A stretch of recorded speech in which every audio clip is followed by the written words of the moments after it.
All right, today we're diving into something pretty mind-bending. We're going to explore this really wild analysis that connects Nikola Tesla's 369 code, a core chapter of the Quran, and the whole concept of monotheism itself. Let's get right into it. So, just imagine for a second that the declaration of faith, the bedrock of monotheism, isn't just a statement you make. What if it actually works more like a command line prompt for the operating system of your own consciousness, a code to reboot your reality? So, here's how we're going to break this all down. First, we'll look at this idea of a reality reset code. Then, we'll get into the psychological mechanics of it all. After that, we'll uncover this hidden numerical blueprint. And finally, we'll see how you can put it all together to, well, program your universe. Okay, so first up, let's reframe that famous phrase, "There is no God but God." The source material we're digging into here says this isn't just something you say. Nope, it's a functional tool, a really powerful command designed to completely reprogram how you see reality, starting from the inside. Now, to get this code, you got to understand a key term, ilah, or idol. And we're not talking about statues here. Think of an ilah as a psychological program, a system file. It's any idea, any person, or even any fear that you've given the final say over how you feel and what you do. So if the fear of being broke is what drives all your decisions, well, that fear has become your ilah. And this whole idea of programming your reality, it's actually anchored right here in a foundational principle from the Quran. This verse basically lays out a law of cause and effect. Your external world doesn't change until your internal world, what's inside you, changes first. This is the premise for literally everything else we're about to talk about. So let's look at how this all becomes a hands-on psychological tool. I want you to think of your mind like a computer, right? Over the years, it just collects all this buggy software, these fears, these limiting beliefs. Well, this analysis presents monotheism as the process of running a massive cleanup and installation script on your own mind. This is where it gets really interesting. The phrase itself is broken down into a two-part command. The first part, la ilaha, no God, that's your delete command. It's like you're telling your subconscious, cancel all my contracts with these false idols of poverty, sickness, helplessness, delete them.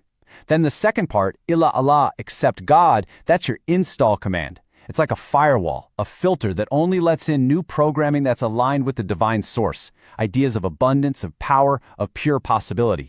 So how do you actually do this? Well, according to the source, it's a four-step process. First, you've got to identify that limiting belief that's been running your show. Second, you use the delete command, la ilaha, to just energetically cut the cord. Third, you use the install command, illa Allah, to replace it with an empowering truth. And the last step, and this is crucial, is you feel it. You embody the feeling of that new reality like it's already done, like the order's been placed and it's just on its way to you.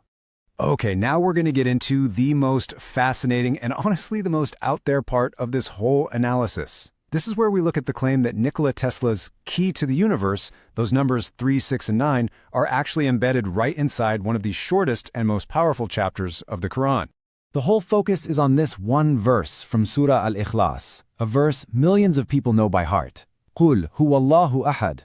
And the argument here is that the way the letters are arranged isn't random at all. It's a deliberate, divine design that hides a powerful numerical code right in plain sight. So check this out. According to this analysis, if you just count the letters in that verse, a crazy pattern shows up.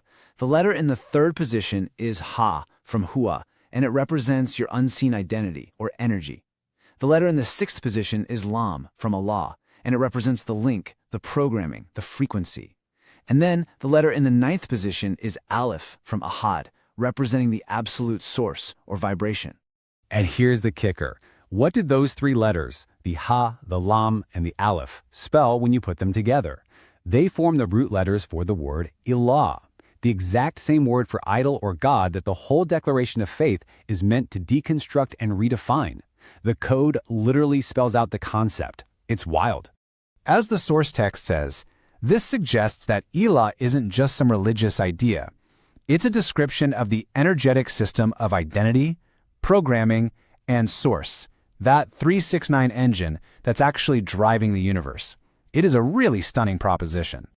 So in this last section, we're going to bring it all home.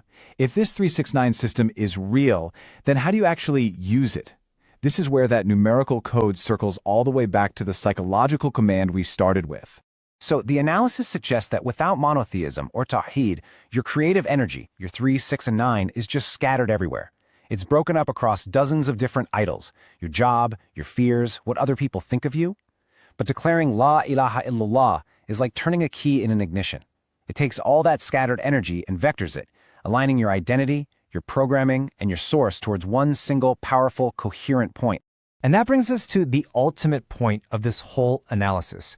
Tawhid, or monotheism, gets a total reframe. It's not just a passive belief system. It's an active technology for your consciousness. It's a tool that's designed to shift you from being a slave to your external programming to becoming the sovereign programmer of your own reality. And this final table just wraps it all up perfectly. Psychologically, you go from having scattered fears to having a steel-like focus. Energetically, you shift from chaotic, low frequencies to activating this powerful 369 vortex that creates magnetic attraction. And spiritually, you go from losing your identity in the material world to a state of inner sovereignty and total peace. It's a full system upgrade. So we're left with this one last, really powerful question.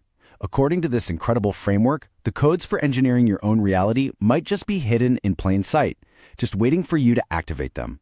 And the choice, it seems, is whether you want to stay a passive receiver of the program, or if you're ready to pick up the tools and become its engineer.